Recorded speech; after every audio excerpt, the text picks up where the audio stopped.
Les voy a hablar de una breve historia de la seda en La Palma y luego propiamente el museo.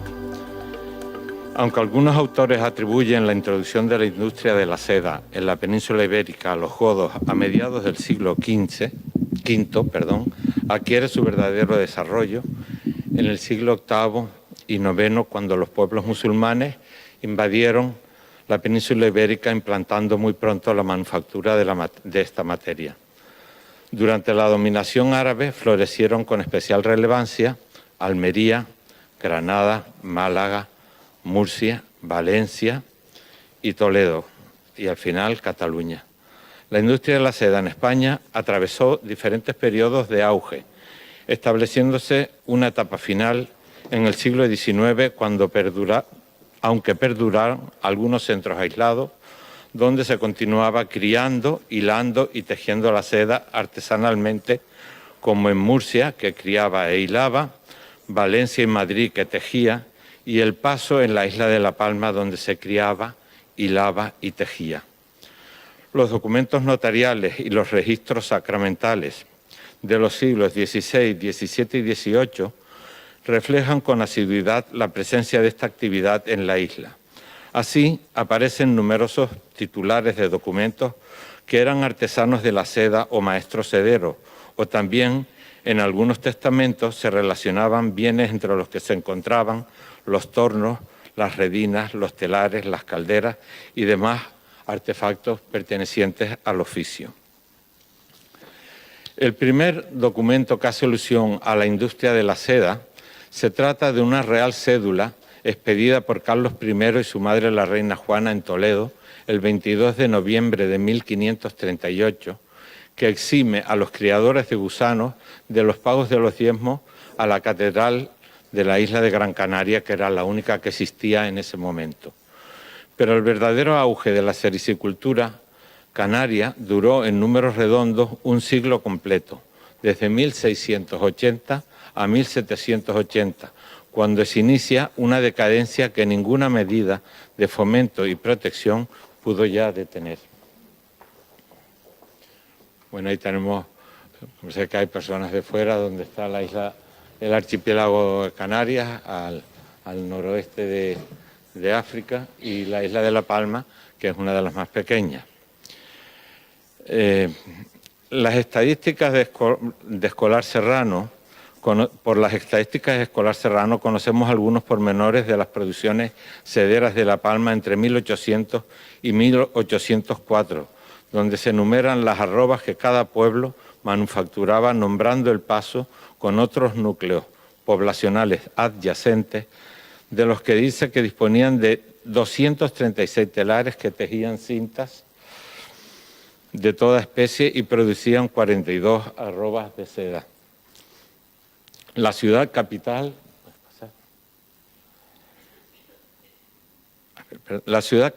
le merece especial comentario y dice: en ningún pueblo de Canarias hay tanta industria como en este.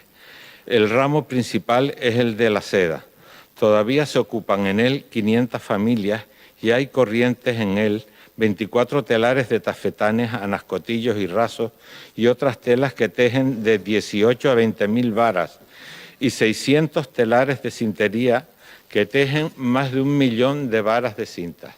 Se hacen también bolsillos, ligas, lazos para zapatos, gorros y ceñidores de clérigo, y se tuercen más de 500 libras de seda que se consumen, así como las demás manufacturas de esta isla y demás islas, y se extraen para América. Los viajeros del siglo XIX y principios del XX dan noticias sobre los obradores de seda que todavía permanecen en activo. En 1803, el viajero francés Bory de Saint-Vicent publica el siguiente comentario: La Palma cría mucha seda y en mayor cantidad que otras islas. Este material se trabaja en manufacturas donde se ocupa un gran número de pobres que sin esta especie de industria se verían reducidos a la mendicidad. Pascual Madoz, en su diccionario estadístico que abarca entre los años 1845 y 1850, comenta la industria de la isla. Este pueblo es, sin duda, uno de los de aquel archipiélago cuyos habitantes son más industriosos. Además de los telares para tejer lienzos del país que allí existen, como en casi todos los pueblos de la provincia, los hay en mucho número para tejer seda, cuya industria se distingue especialmente a los palmenses, fabricando excelentes tejidos que por su consistencia, brillo y hermosura pueden competir con los mejores que salen de las fábricas europeas.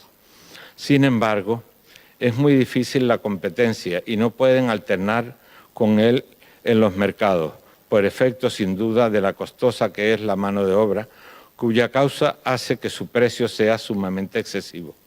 Se fabrican igualmente cintas, medias, bolsillos, guantes y cordones de seda, en cuya elaboración se emplean casi todas las jóvenes de la ciudad.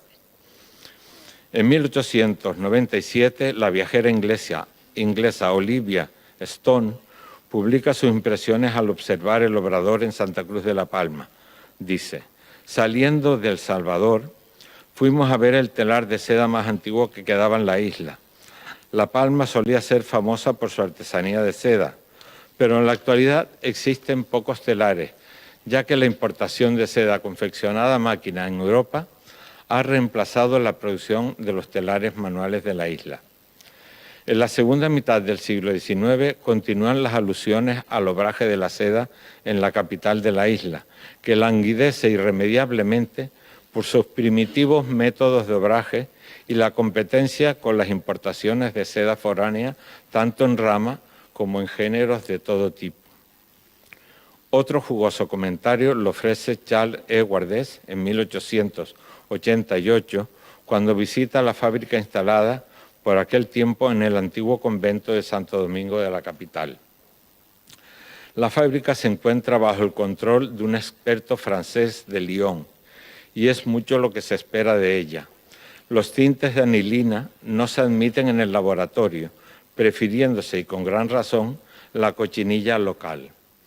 En efecto, por el informe emitido por la Real Sociedad Económica de Amigos del País de La Palma, elaborado en 1876, sabemos que de la existencia de una fábrica de hilados y tejidos de seda fundada por don Blas Carrillo en 1860 en el antiguo convento dominico. Contaba con un moderno sistema francés auxiliado por una caldera de vapor. También hizo venir a 2 maestros sederos valencianos para que instruyesen a los operarios en las nuevas instalaciones. Comenzó trabajando con 14 calderas a la vez, pero llegó a funcionar con 26. Hilaban sedas de diferentes títulos estándares, así como títulos especiales para clientes foráneos tales como las fábricas de Lyon. En 1927, el ministro de Gracia y Justicia visita La Palma y los alcaldes de la isla acuerdan por unanimidad pedir la creación de una estación sericícola en El Paso, por ser el único pueblo de Canarias donde perduraba la industria. Apoyaban la petición con una exposición, que son las imágenes que tenemos ahí, sobre la seda, que es visitada por el ministro que, entusiasmado, firmó una real orden para que se crease la estación sericícola. Al año siguiente se adquiere una finca para dicho fin y se envían varias artesanas a Murcia a mejorar su formación. A pesar de los esfuerzos del alcalde y su sucesor, todo el intento se quedó en la construcción de un pequeño estanque para la recogida de aguas y el plantío de algunas moreras. Tras la guerra de 1936, la sección femenina retoma el intento de impulsar la industria, construyendo unas dependencias para la cría de gusanos que aún perduran en la finca anteriormente adquirida. Otros proyectos para fomentar e impulsar la cerecicultura se deben a la que fuera delegada de Cultura Insular durante la década de los años 70 del siglo XX, doña Miriam Cabrera, que organizó varios cursos impartidos por las 2 artesanas más notables del momento. A principios de la década de los 80, con la inestimable ayuda de doña Ana Roquero, redactamos un proyecto destinado a la revitalización de la industria de la seda en La Palma, donde se contemplaban una serie de acciones encaminadas a incentivar las producciones de la cría de gusanos, las hilanderas, las manipuladoras de la siguiente fase del proceso, las tejedoras y las dedicadas al acabado de las piezas. También se contemplaba en el proyecto impartir varios cursos sobre diferentes métodos de tinción con productos naturales para concluir con la instalación de un museo complementado con una escuela permanente para el obraje tradicional de la seda. Después de muchos avatares, en el año 2001 se logró instalar un taller visitable en dependencias municipales ubicado en el centro del casco urbano de El Paso, donde las últimas artesanas podían trabajar de cara al público y vender sus producciones. Esta instalación permitió que el público, al conocer más pormenorizadamente los costes y la laboriosidad incorporada a las confecciones, pudiera entender el valor económico de las mismas.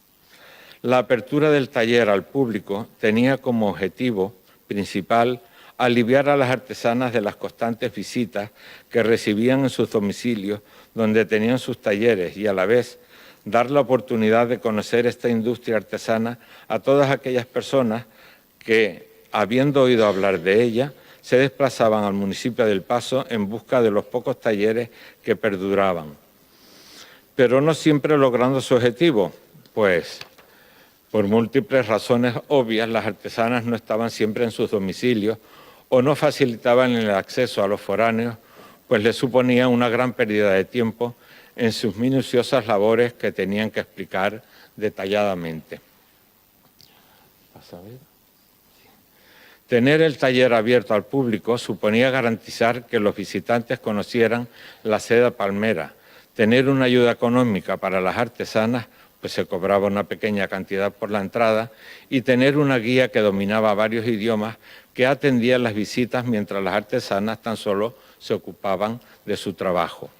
En principio, eran solo 3 artesanas que desarrollaban todas las manipulaciones que lleva la seda hasta llegar al telar, a excepción del hilado, que lo llevaba otra artesana en su domicilio en la época de zafra en el verano. El laborioso proceso se explicaba de forma sencilla y esquemática en los paneles, pues no siempre se estaban realizando todas las fases que explicaremos a continuación. Los métodos de obraje de la seda en La Palma, la cría, el hilado y otras manipulaciones de la seda. La industria de la seda sigue viva en la isla, aunque reducida a 3 o 4 talleres que se mantienen ejercitando los mismos métodos de obraje introducidos en la época de la colonización en el siglo XVI. La Palma se acabó de conquistar en 1493. Si exceptuamos la introducción de peines metálicos industriales para los telares, al haberse extinguido la tradición de la manufactura de los peines de caña que yo llegué a conocer todavía. ¿Puedes pasar? En primavera, cuando en los morales brotan sus primeras hojas tiernas, se incuban los huevecillos de las mariposas llamadas semillas, siguiendo diferentes procedimientos como colocarlos al sol tras la ventana, en muñequillas de trapo bajo la almohada o entre los senos de las mujeres. En la actualidad, esta operación se seguía realizando colocándolos encima de la televisión, pero ya ni eso, porque las televisiones son extraplanas. Cuando eclosionaban los huevecillos, se depositaban en las panas bandejas redondas construidas con un aro rígido de corteza de madera, ¿sabéis? Es esa de ahí, con un fondo de paja de centeno. En la actualidad, estas bandejas se han sustituido por cajas de cartón. Fíjense la similitud con las bandejas que se utilizan en China, que son también bandejas redondas y planas como las de La Palma. Puedes pasar, porque creo que está en cajas de cartón.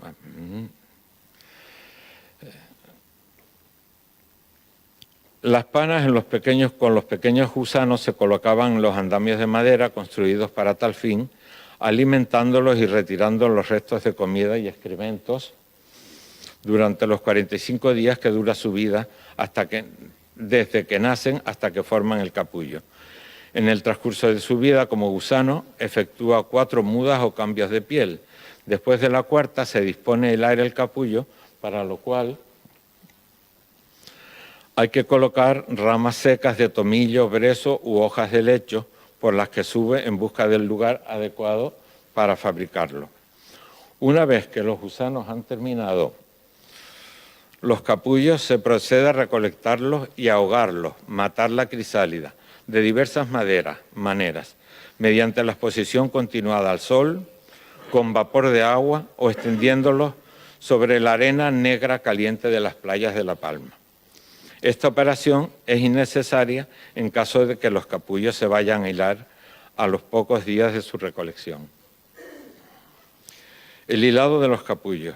Antes de proceder al hilado de la seda, se escogen los capullos, desechando los imperfectos, manchados o malformados que tendrán otra utilidad que comentaremos más adelante.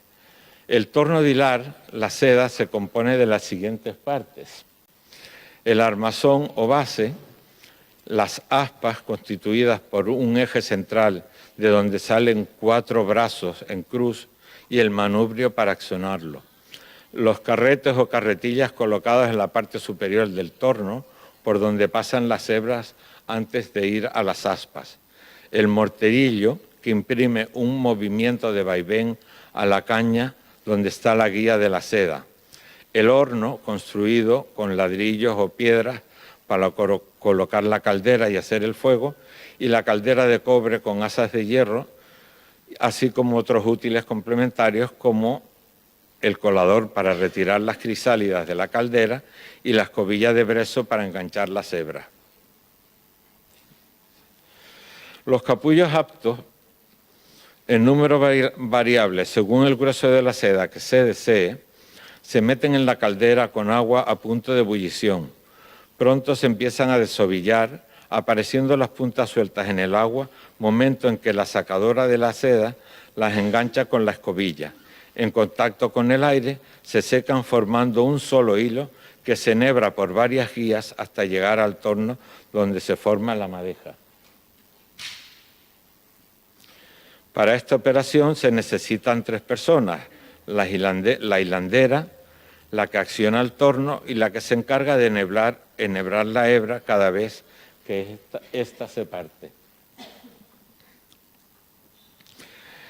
Una vez obtenida la primera madeja de seda, a ver, vamos a ver si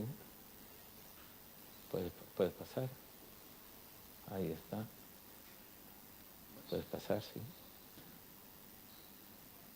¿Sí? Ahí. Una vez obtenida la primera madeja de seda en bruto, se coloca en una grande vanadera de caña. De la vanadera se va pasando a la azarja, que es un torno pequeño a la cual se le puede extraer el eje manubrio para ponerla en posición vertical fuera de su banco. Pasa. Ahí la tenemos. En una misma zarja se van haciendo 2 o 3 madejas, número que depende del grueso del hilo de seda que se desea. Concluidas las madejas, se coloca la zarja de pie. A ver, no sé si la ven ahí a la izquierda de la imagen. A ver, esa es.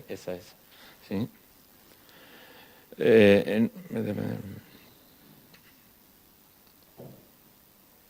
Concluidas las madejas, se coloca la zarja de pie enrollándose las 3 hebras a la vez en un canuto de caña denominado cañón, operación que se realiza con la redina o canilladora.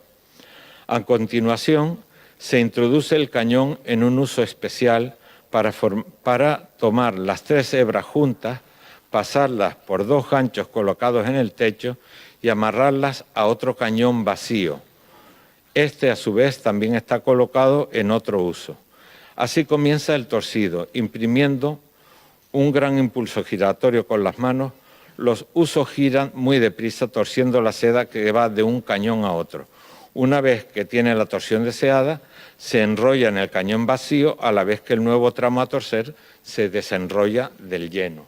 ¿Puedes pasar? Ahí tenemos cómo se están enrollando 3 hebras a la vez antes del torcido. Pues pases.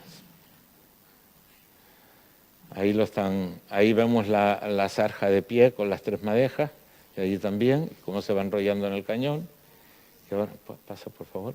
Y ahí empieza el torcido. Fíjense lo primitivo del sistema, que no llegaron a conocer una torcedora manual, sino que se sigue torciendo con uso, lo que es una operación interminable, dada la cantidad de miles de metros que se necesita para cualquier obra de seda. Una vez torcida, se vuelve a hacer una madeja. Puedes pasar. Ahí está torciendo. Pasa. Ahí está enrollando. Pasa. Pasa. Ahora, una vez ya torcida esa seda, se vuelve a hacer una madeja por medio del torno para poderla blanquear, almidonar ligeramente, y cuando se seca se vuelve otra vez a enrollar en un cañón, lo que constituirá una de las bobinas para la posterior operación de urdido. El urdido se efectúa en la urdidera de marco o de pared, con la espadilla que guía los hilos y el cajón de los cañones, las bobinas de caña, que suelen montarse con 12 o 24 cañones. Una vez urdida la tela, se retira de la urdidera. Ahí está lavándose la madeja. ¿Puedes pasar? Ahí las tenemos. ¿Sí? Ahí está preparándose para la caldera para la tinción en diferentes colores. Ahí tenemos el amarillo. Se retira la tela de la urdidera haciendo una trenza para proceder a enrollarla en el plegador del telar con la ayuda del rastrillo. Con la tela sentada se procede al enhebrado de los lisos y el peine, tensar la urdimbre y comenzar a tejer. Con la capa exterior de seda basta de los capullos, que es la seda asache, las tanquillas, hebras defectuosas, los capullos mal formados, la seda ocal y demás desperdicios, se obtiene la borra de seda. Después de un hervido para disolver la sericina, la seda pierde rigidez, obteniéndose así un vellón lustroso y enmarañado que se ha de escarmenar o abrir tras varios lavados más para posteriormente hilarlo con rueca y uso. Ahí tenemos los diferentes tintes que se obtienen en el taller. ¿Puedes pasar? Ahí lo están pasando otra vez a cañón para urdir.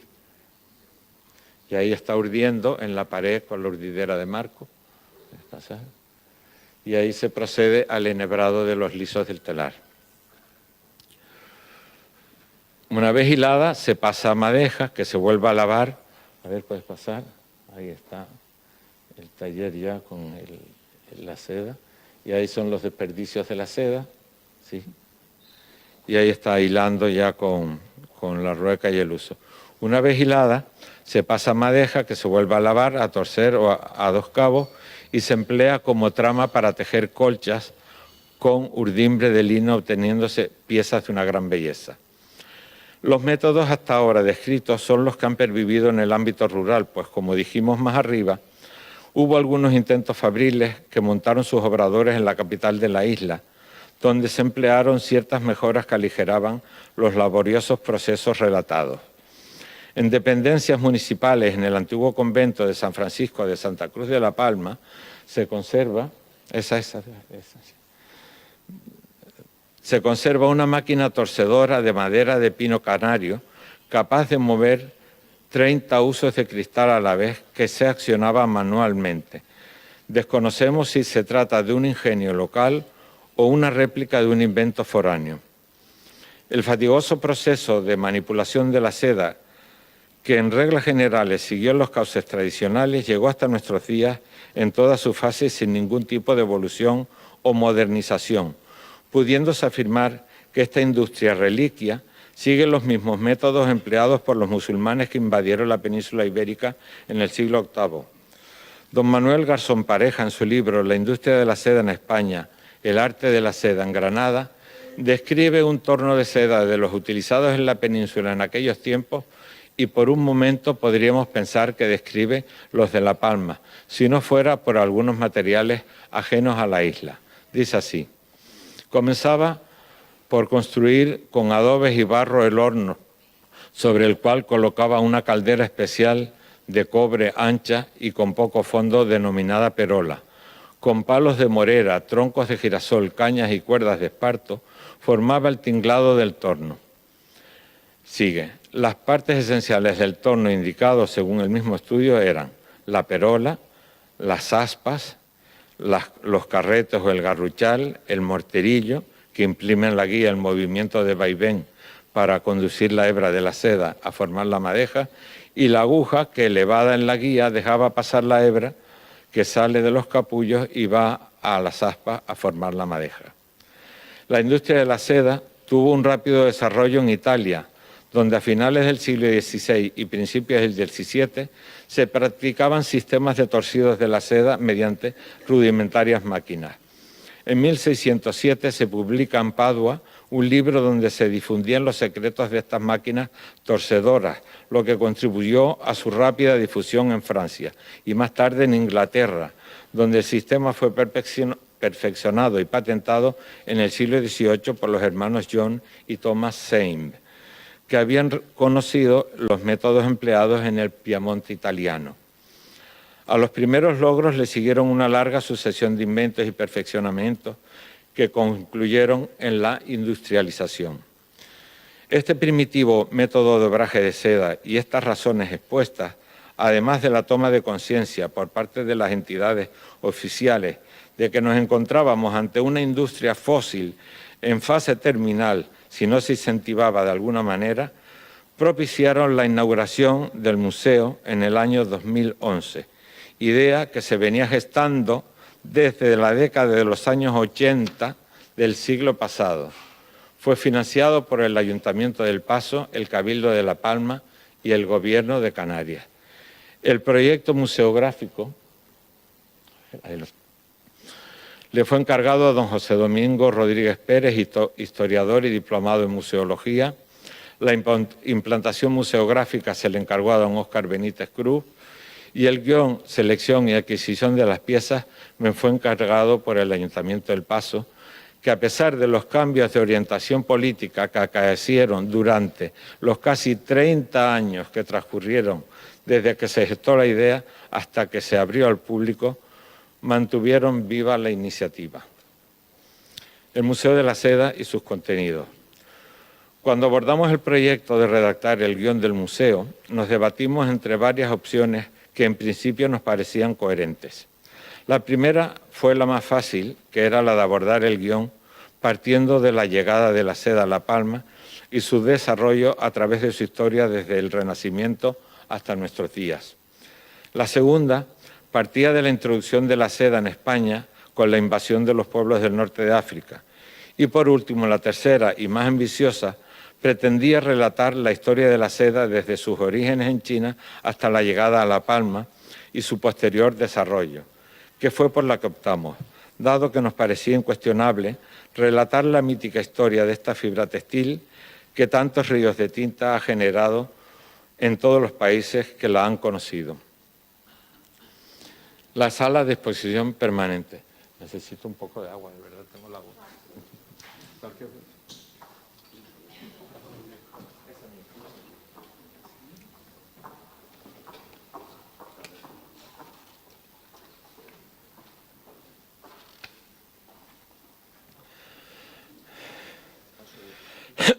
A ver si. Bueno, eso está. La sala de exposición permanente se articula en diferentes secciones o ámbitos que se ordenan tal como expondremos a continuación. El desarrollo de los textos de cada módulo, esto es importante decirlo, se redactó de tal manera que fuera lo más breve y sucinto posible, pero que aportara toda la información fundamental. En el ámbito 1 o módulo 1 hablamos del origen chino de la seda, con las fechas más antiguas que se conocen de la seda y la fecha aproximada de su descubrimiento, la salida de la seda de China entre la leyenda y la realidad y la llegada de la seda a Japón, a Khotan y a la India. En este módulo se exponen piezas antiguas de seda. A ver, sí, puedes pasar. Pasa. Ahí está, pasa. Aquí. se exponen piezas antiguas de seda china y oriental en general. Un cuello chino bordado y una divisa de rango de un vestido del siglo XIX, un mantón de Manila del siglo XX, principios, un kimono japonés del siglo XX también, un sari, bandani de la India, un chirpi de Turkmenistán, un chapan de Uzbekistán, que son dos piezas exteriores, y otras piezas menores de seda oriental. En el segundo módulo habla de la seda en el mundo occidental antiguo, las primeras alusiones al mundo clásico con Aristóteles, Plinio y Virgilio, la seda y Alejandro Magno, la ruta de la seda, la llegada de la seda al Imperio de Bizancio y el desarrollo de la industria de la seda en dicho lugar. Se ilustra con un mapa de la ruta de la seda hasta la llegada al cercano oriente y una alfombra de seda persa.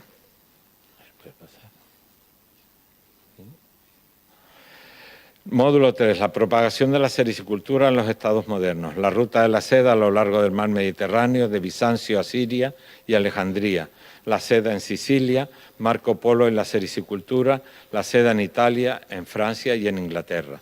Se aporta un mapa de la ruta de la seda desde el cercano oriente hasta España, Italia y los demás países de temprana instalación, así como algunos fragmentos de tejidos históricos de estos países, como un terciopelo labrado y un damasco, ambos italianos del siglo XVII, los tres tejidos franceses del siglo XVIII, que son un tafetán espolinado, un acanalado a poil traînant y un tejido al gusto de Jean Rabel.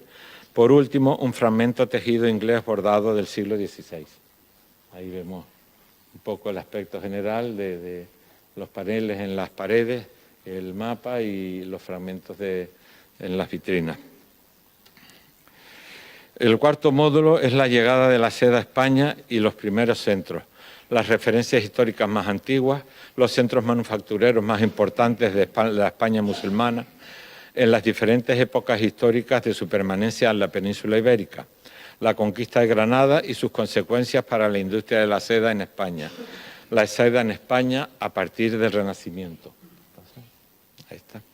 En este módulo se exponen muestras de tejidos históricos de origen español de diferentes tamaños, del siglo XVI hasta el siglo XX, un genuino damasco y un brocatel del siglo XVI, un espolín del siglo XVII y un lampaz, un damasco, un espolín y una colgadura de tafetán de iglesia, todas del siglo XVIII.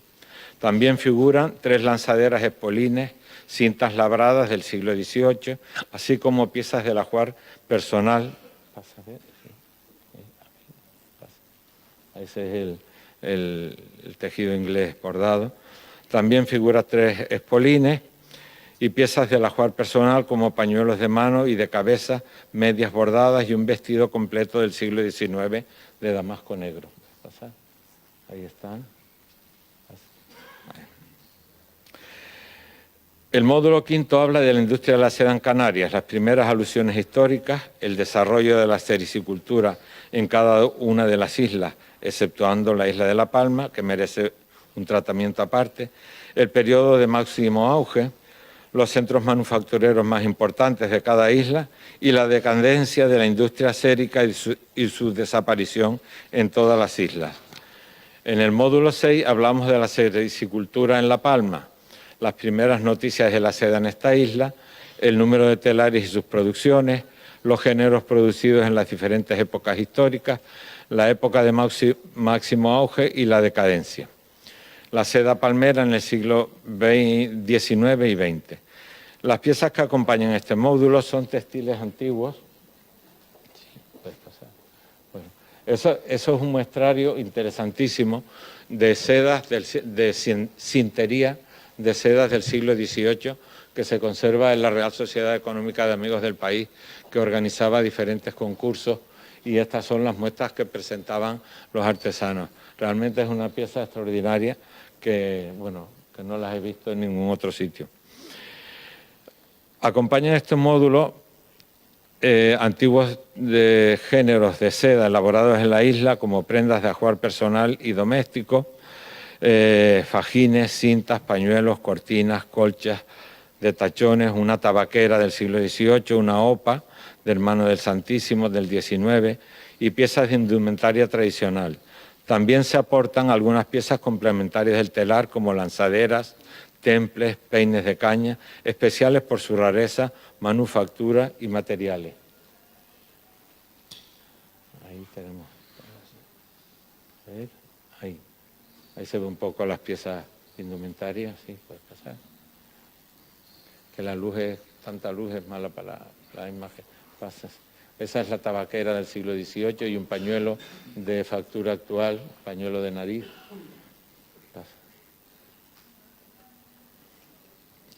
Ahí, déjalo ahí.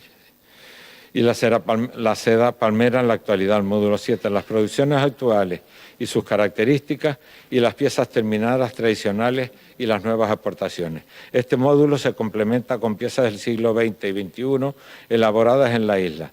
Un traje de novia, un ropón de bautizo con guarnición de encaje de frivolité, un terno de caballero, que es ese que se ve ahí a la derecha, un traje de cóctel de señora teñido con cochinilla, corbatas, pajaritas, pañuelos y 2 zapatos diseñados por el palmero Manolo Blahnik, realizados con seda de La Palma. ¿Puedes pasar? Ahí están las producciones actuales, ahí están los zapatos de Manolo Blahnik. Y por último, el último módulo habla de la seda y el tiempo. Aquí se describen resumidos las diferentes manipulaciones que tiene el obraje de la seda, desde la cría del gusano y demás operaciones anteriores al urdido, el urdido y todas sus acciones de montaje en el telar, hasta la pieza acabada con el cómputo de tiempo invertido en cada una de ellas. Los tipos de tejidos actuales y sus aplicaciones, así como las operaciones con la seda, el hilado de la borra, el bordado de seda y el encaje de frivolité que se realiza todavía en la isla. En cuanto a los objetos que ilustran este último módulo, son las piezas que se elaboran en la actualidad, tanto tradicionales como nuevas producciones y confecciones. Termina el recorrido con una pequeña sala de proyecciones donde se pueden ver los métodos para la cría del gusano, el hilado y las manipulaciones posteriores hasta llegar al telar. Aledaña al taller, en la planta baja, se encuentra una pequeña tienda donde se exponen y se venden productos actuales y pequeños recuerdos elaborados con seda local. ¿Qué puedes pasar? Ahí. Resumiendo, nacido en marzo de 2011, el Museo de la Seda del Paso, ubicado en la isla de San Miguel de la Palma, se concibe como una exposición permanente dedicada a la presentación, divulgación y promoción de las labores artesanas del obraje de la seda en el municipio de El Paso. En esta línea, más que un museo en el estricto sentido del término, se trata de una implantación de carácter museográfico diseñada para contribuir a la valorización de los trabajos artesanos de la seda, entendiendo que de esta valorización depende en buena medida mostrar con rigor, pero también de forma amena y divulgativa, la continuidad histórica de esta artesanía en El Paso y en general en la isla de La Palma. Muchas gracias.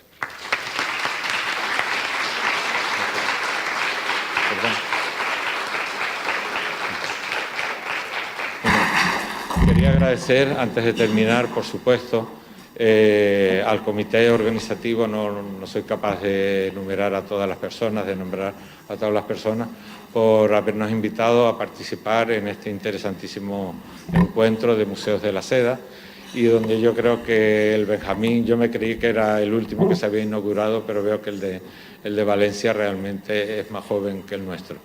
Muchísimas gracias. Si me queda tiempo, que no sé si me quedan 5 minutos, ¿sí? No, porque si me queda tiempo a mí, me refiero, porque hay 5 minutos de un vídeo donde se muestra de forma rápida todo el proceso. Si vuelves al menú. Cierro el PowerPoint. Sí. ¿Dónde está el icono de la seda? El icono ese de la seda es...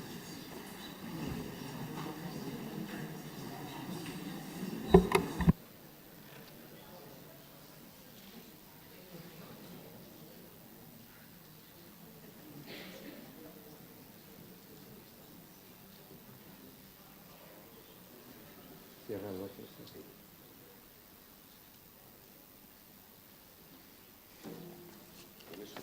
Ese es el museo.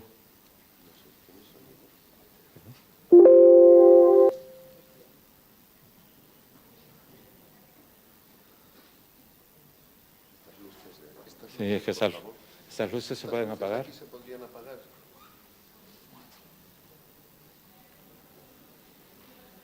Pues no sé.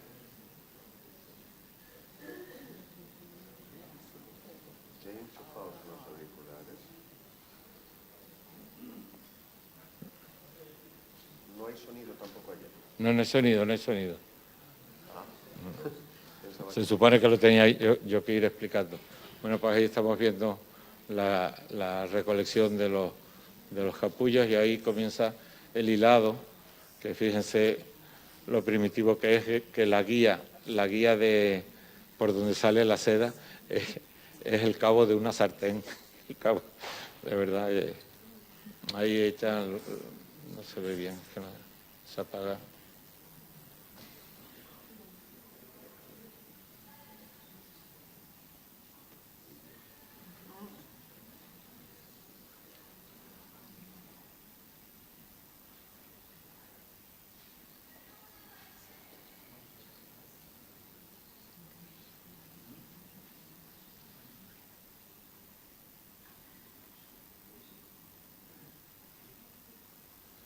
Bueno, ahí se ha partido una hebra de hilo y la vuelven a enhebrar por la caña guía y empieza otra vez continúa el.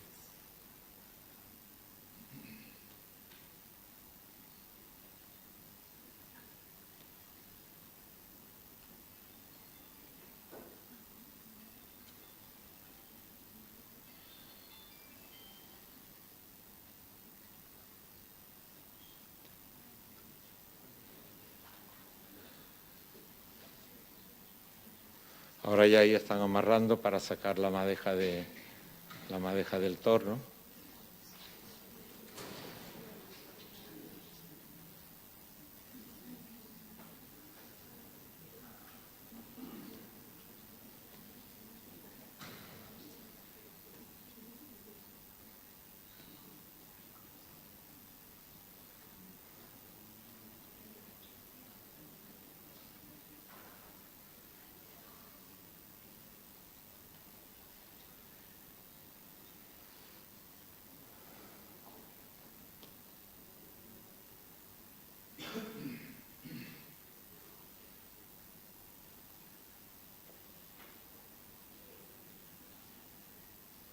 Ahí ya es el proceso del devanado, donde hacen las 3 madejas en la zarja. Fíjense la devanadera como es, de cañas. Ahí está la zarja de pie para coger las 3 hebras, las 2 hebras en este caso, y enrollarlas en un cañón.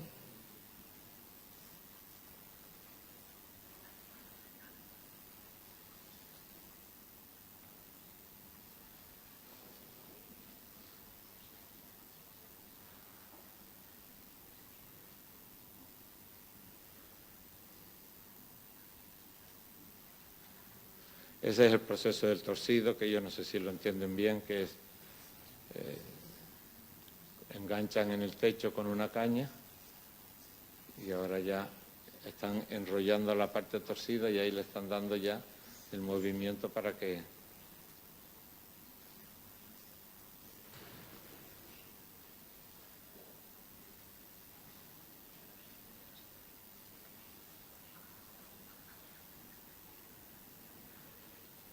se vuelve a hacer la madeja.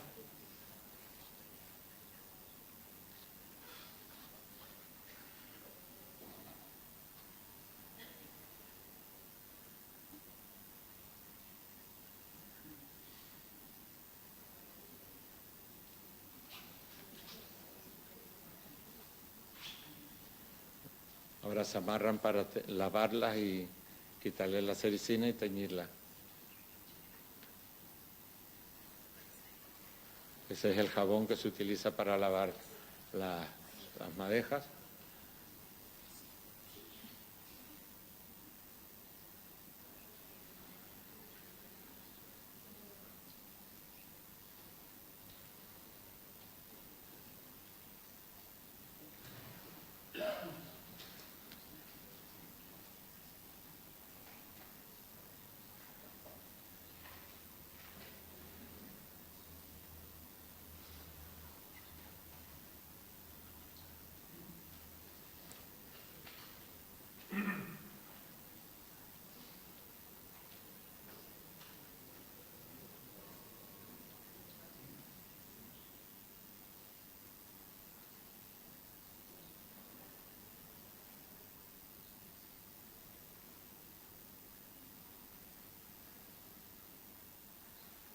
Ya viene el proceso de teñido, todo con productos naturales, muchos de ellos obtenidos en la isla, como la gualda, la cochinilla, la horchilla y las cáscaras de almendra, que dan un tono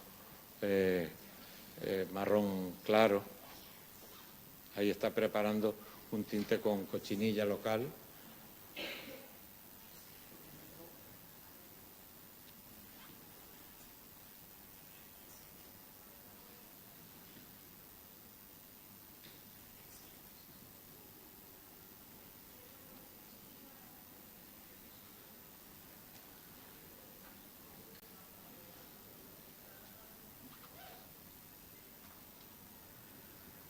Ahí la está colando con un trapo porque quedan restos de insectos.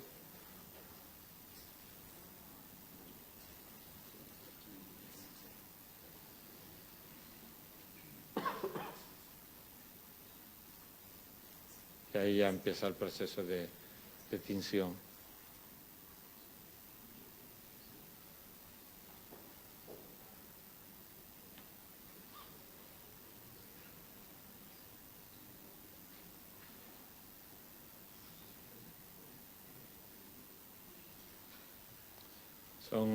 Realmente las artesanas han obtenido un grado de especialización en la tintorería extraordinario y tienen una cantidad de, fíjense en la cantidad de colores, utilizan también el índigo y la hierba pastel, en fin, son procesos tintorios de cierta dificultad, pero ellas con esos métodos tan primitivos lo han logrado aprender y mantener.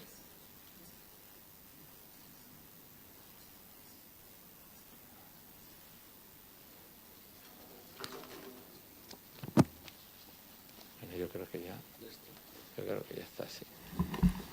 Ahora sí, de verdad, muchísimas gracias.